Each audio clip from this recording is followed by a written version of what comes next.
Et si je te disais que, quelques secondes après ton dernier souffle, tout ce que tu connais s'efface, mais que ta conscience, elle, ne meurt jamais? Ce n'est pas un conte, ce n'est pas un mythe, c'est la vérité spirituelle que beaucoup ignorent. Le départ de l'âme n'est pas un simple adieu au monde, c'est le début d'un voyage spirituel irréversible. Et dès cet instant, tu fais face à des anges de la mort, à des portes qui s'ouvrent ou qui se ferment. Ce qui t'attend dépend de ta vie ici-bas. Ta tombe sera-t-elle un jardin de paix ou une prison de tourments? Dans cette vidéo, tu vas découvrir les 7 étapes invisibles qui se déroulent immédiatement après la mort, selon les révélations du Coran et les enseignements prophétiques. Des vérités que la plupart ne veulent pas entendre, mais que toi, tu dois connaître, car ton éternité en dépend. Ce que tu vas apprendre aujourd'hui peut non seulement changer ta perception de la mort, mais aussi transformer ta façon de vivre. Avant de continuer, un instant. Plus de 70% des personnes qui regardent de nos vidéos ne sont pas abonnées. Et si tu veux recevoir des révélations puissantes comme celle-ci chaque semaine, abonne-toi maintenant à la chaîne Lumière dans l'ombre. Active la cloche et reste bien jusqu'à la fin, car le dernier point de cette vidéo pourrait être ta seule chance de vivre avec sens avant qu'il ne soit trop tard. Il est des moments dans la vie où le silence devient plus éloquent que les mots.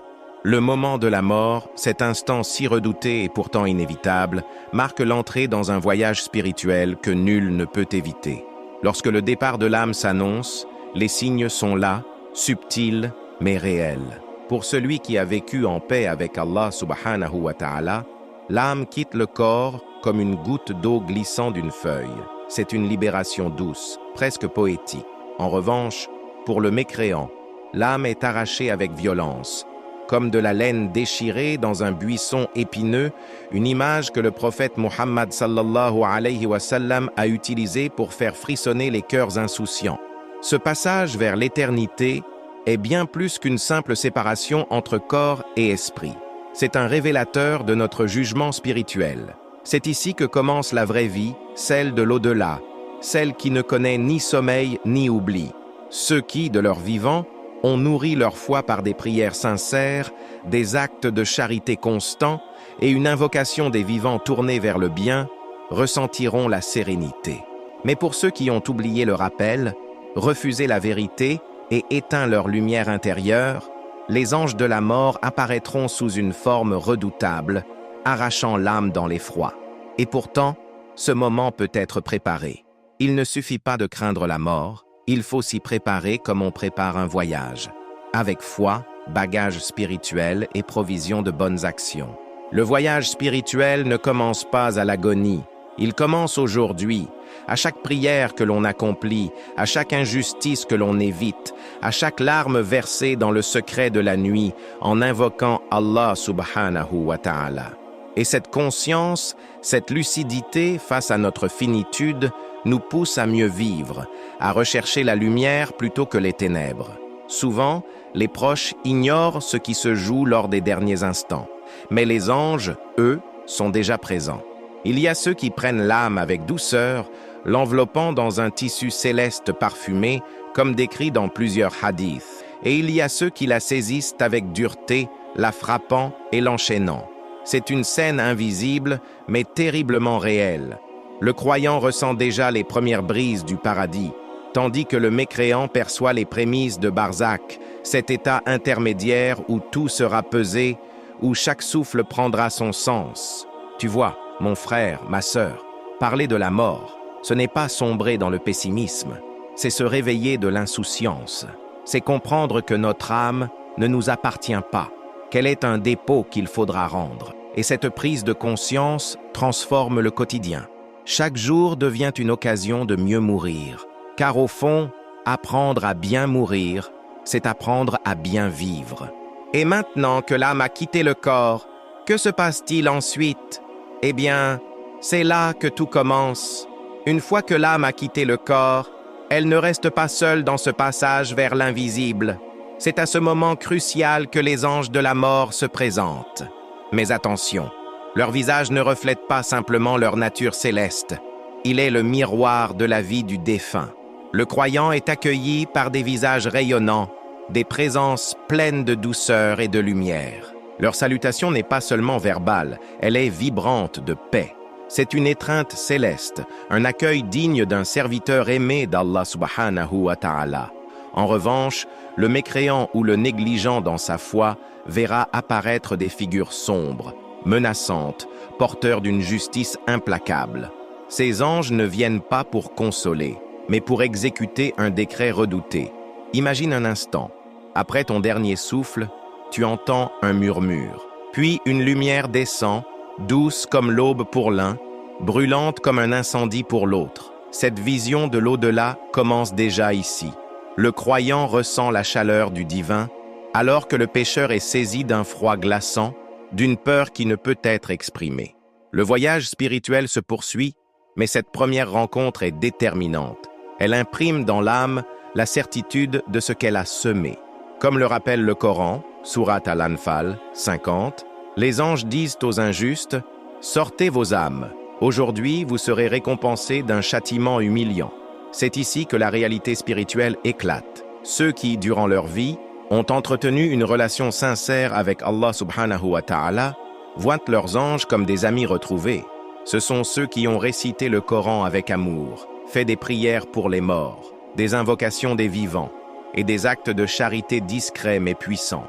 En revanche, celui qui a méprisé le rappel, qui a nié les signes, sera entouré d'êtres terrifiants, porteurs de chaînes et de cris. Ces anges de la mort sont la première étape du jugement spirituel, une préface bouleversante au récit éternel qui commence. Et il ne faut pas croire que cette vision n'aura pas de suite. Elle façonne l'état de l'âme jusqu'au barzakh. Un ange ne vient jamais seul, il vient avec un registre, avec la connaissance parfaite de nos actions. Il vient avec ce que nous avons écrit jour après jour, parfois sans le savoir. Et cette venue n'est ni prématurée ni retardée. Comme le dit le Coran, Sourate Al-Araf 34, chaque communauté a un terme. Lorsqu'il arrive, ils ne peuvent ni le retarder ni l'avancer d'un instant. Ainsi, mon frère, ma sœur, réfléchis à cette rencontre. Chaque prière, chaque choix, chaque mot échangé est une préparation à ce moment. On se prépare à rencontrer des visages. Seront-ils empreints de lumière ou de ténèbres? Les questions dans la tombe n'auront de sens que si cette rencontre s'est faite dans la foi. Mais avant même cela, quelque chose de plus impressionnant attend l'âme, et ce n'est autre que la première porte du royaume invisible. Quand l'âme quitte ce monde et franchit le seuil de l'invisible, elle entre dans une phase où la vérité se dévoile sans filtre. La vision de l'au-delà devient alors une expérience directe. Pour le croyant, les cieux s'ouvrent comme une brise légère entr'ouvrant les rideaux du matin. Il voit les portes du paradis s'ouvrir avec majesté, sent les parfums de la miséricorde et entend des salutations d'honneur. Les anges de la mort, qui l'ont porté avec délicatesse, le conduisent vers les hauteurs célestes, où son nom est proclamé parmi les justes. En revanche, le mécréant, ou celui qui s'est détourné du rappel, voit les cieux se fermer un à un. Chaque porte devient un refus, chaque gardien céleste détourne le regard. Il est rejeté, non pas seulement à cause d'une faute, mais à cause de l'oubli prolongé d'Allah subhanahu wa ta'ala. Le prophète Muhammad sallallahu alayhi wa sallam nous a enseigné que lorsqu'une âme pieuse monte, les anges du ciel demandent « Qui est cette belle âme ?» et ils l'accueillent avec honneur jusqu'au 7e ciel. Quant à l'âme mauvaise, les portes des cieux lui sont fermées et elle est rejetée vers la terre, jetée dans l'humiliation. Cette étape est bien plus qu'un simple passage. C'est le jugement spirituel avant l'heure. C'est une vérité qu'on ne peut fuir. C'est pourquoi les actes de charité, les prières pour les morts et surtout une foi sincère sont les clés qui ouvrent ces portails invisibles. Et toi, qui m'écoutes, imagine ce moment. Tu n'es plus dans ton corps. Tu flottes entre deux mondes. Les cieux s'éclairent devant toi ou se referment dans le silence. Tu ressens une paix qui t'enveloppe ou une peur qui te glace. Cette vision de l'au-delà ne trompe pas. Elle reflète exactement ce que tu as construit dans ce bas monde.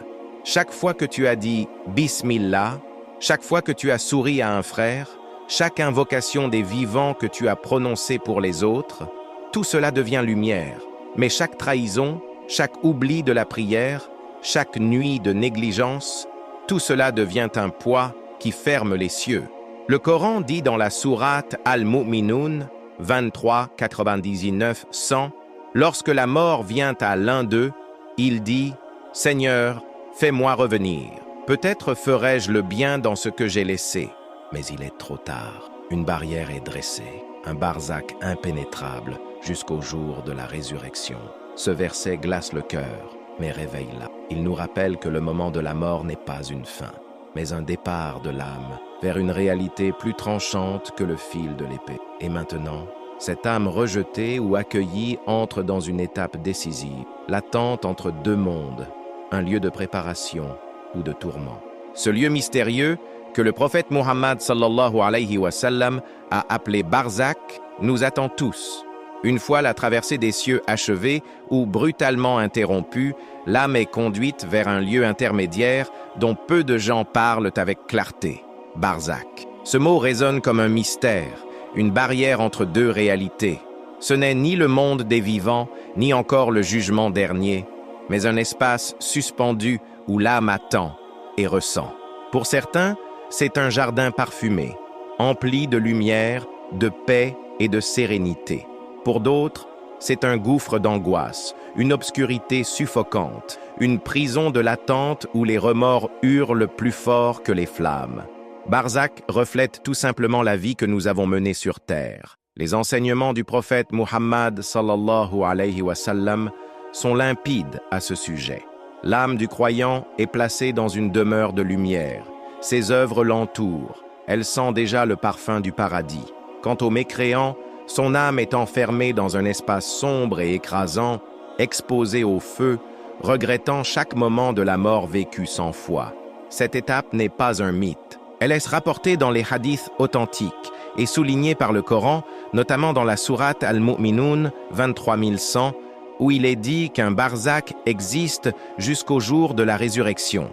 C'est une vérité révélée, mais trop souvent ignorée. Imagine-toi dans cet espace. Tu ne vois ni le ciel, ni la terre. Tu n'as plus de corps, plus de bouche, plus de mains. Et pourtant, tu ressens. Tu ressens la lumière ou les ténèbres.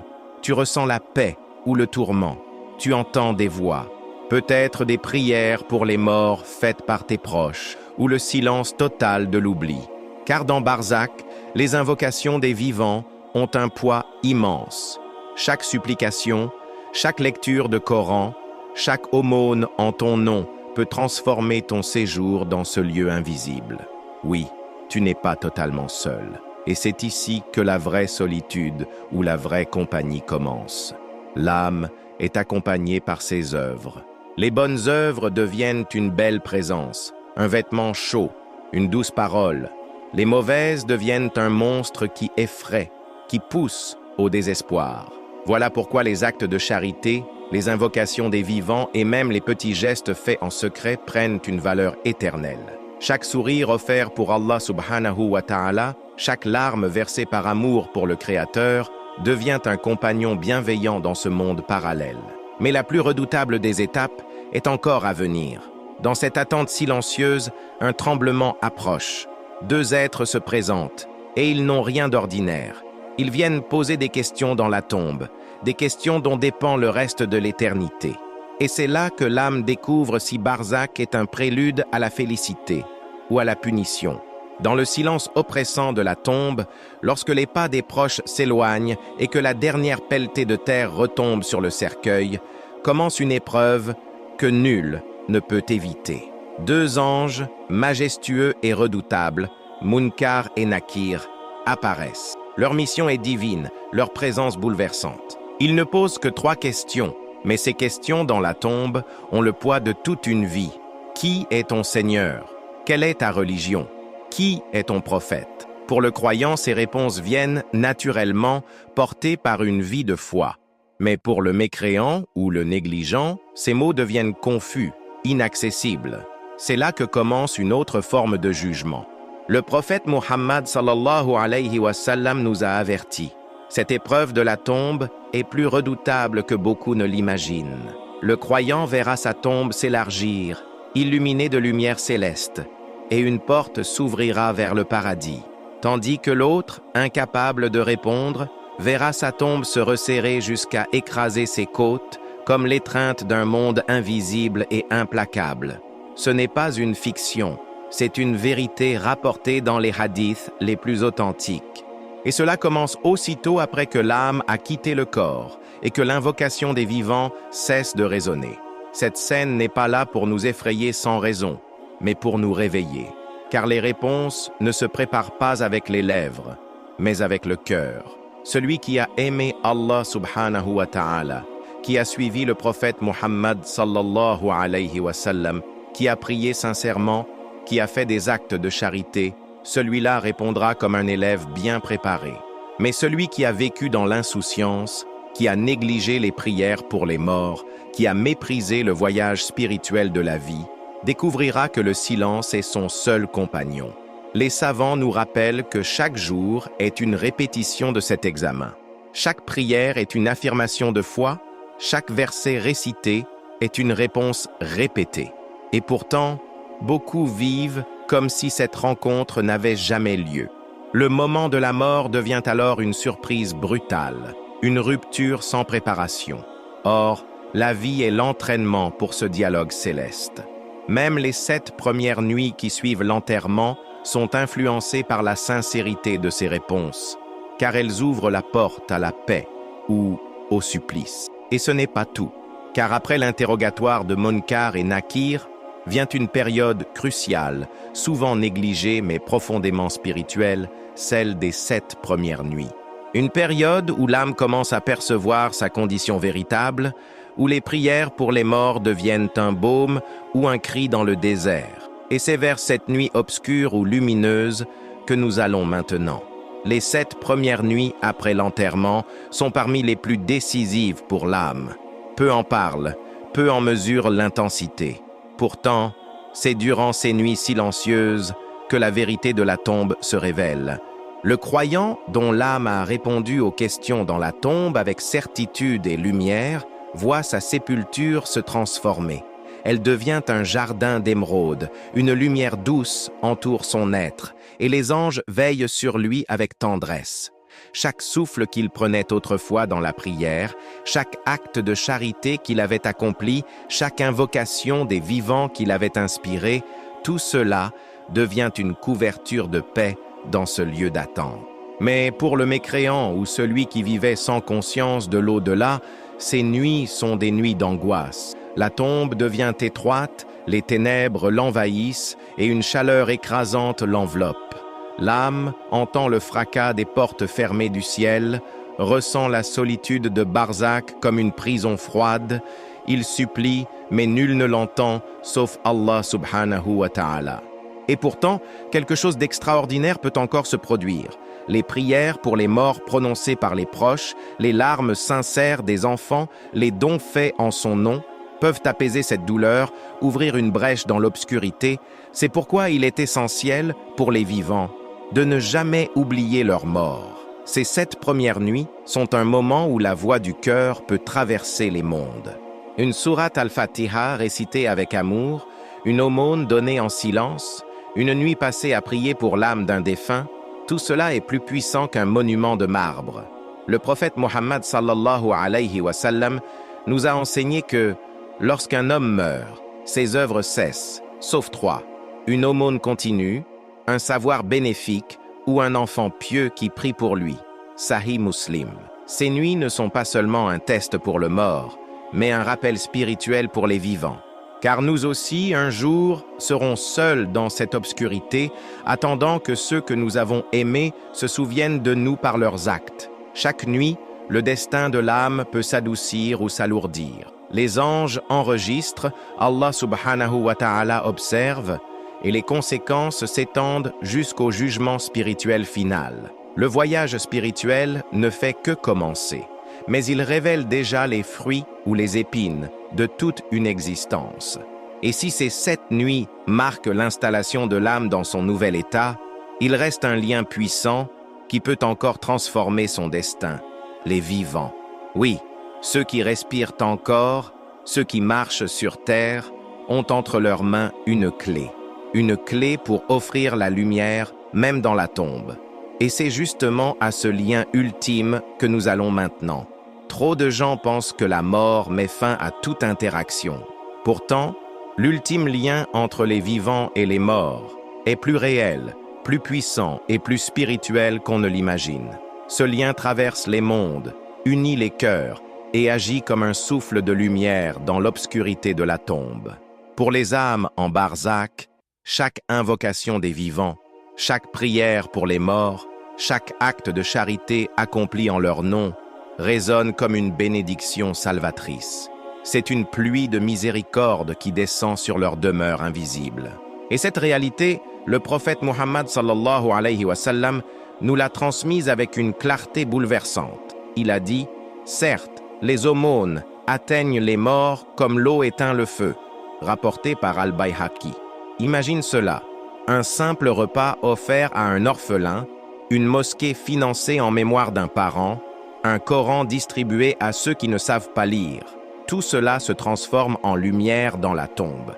Le voyage spirituel de l'âme ne s'arrête pas à la mort, car les vivants peuvent continuer à nourrir son chemin, à adoucir ses épreuves. Ce lien n'est pas symbolique, il est actif, profond et inscrit dans la volonté d'Allah subhanahu wa ta'ala. Et ce lien est aussi un rappel spirituel pour ceux qui vivent encore. Nous ne sommes pas isolés. Nos actions ont des conséquences au-delà de notre vie terrestre. Chaque choix de vie devient une graine semée dans le champ de l'éternité. Enseigner une prière à un enfant, consoler un frère dans la foi, encourager quelqu'un à revenir vers Allah subhanahu wa ta'ala, tout cela sont des actes de charité continue. Tu veux vraiment aider un défunt? Répare un cœur brisé? Pardonne un tort? Crée du bien autour de toi. L'impact dépasse les frontières de ce monde. Il ne faut pas attendre la mort pour bâtir cette chaîne de miséricorde. Commence aujourd'hui. Inscris dans ta routine quotidienne une invocation des vivants pour ceux qui t'ont précédé. Prie pour eux au moment du Fajr, récite le Coran en leur nom après l'Isha. Donne un repas chaque vendredi avec leur intention. Ces gestes deviennent des perles éternelles. Et souviens-toi, ce que tu fais pour les autres aujourd'hui, d'autres le feront pour toi demain. C'est la plus belle continuité du cœur humain, tissée par la foi. Et voilà, mon frère, ma sœur, tu sais maintenant que même après la séparation physique, rien n'est perdu. Ce passage vers l'éternité n'est pas une rupture, mais une transition. Et à travers chaque lien spirituel que tu nourris, tu éclaires ton propre chemin. Mais il reste une question essentielle, celle qui touche à ta propre vie. Es-tu en train de vivre de façon à bien mourir? Car c'est dans ce rappel que réside la vraie sagesse. Et c'est sur cela que notre message final va se concentrer. Alors, après tout ce que tu viens d'entendre, pose-toi cette question. Si je devais mourir cette nuit, où irait mon âme? Cette réflexion n'est pas pour te faire peur, mais pour te réveiller. Car tant que tu respires, il n'est pas trop tard. Tu peux encore changer ton destin éternel. Dis-moi dans les commentaires, qu'est-ce qui t'a le plus marqué dans cette vidéo? As-tu déjà pensé à prier pour un proche décédé? Ou est-ce que tu aimerais qu'on fasse pour toi après ta mort? Partage ton expérience, ta foi ou même tes doutes. Ici, personne ne juge. Ensemble, on avance vers la lumière. Si cette vidéo t'a fait réfléchir, abonne-toi maintenant à la chaîne Lumière dans l'ombre et active la cloche. Tu ne peux pas te permettre de manquer les prochaines révélations qui pourraient transformer ta vie et ton éternité. Clique sur la vidéo qui s'affiche maintenant à l'écran. C'est le prolongement direct de ce message. Et surtout, reste en paix. Qu'Allah subhanahu wa ta'ala te guide dans chaque souffle. À très bientôt, lumière dans l'ombre.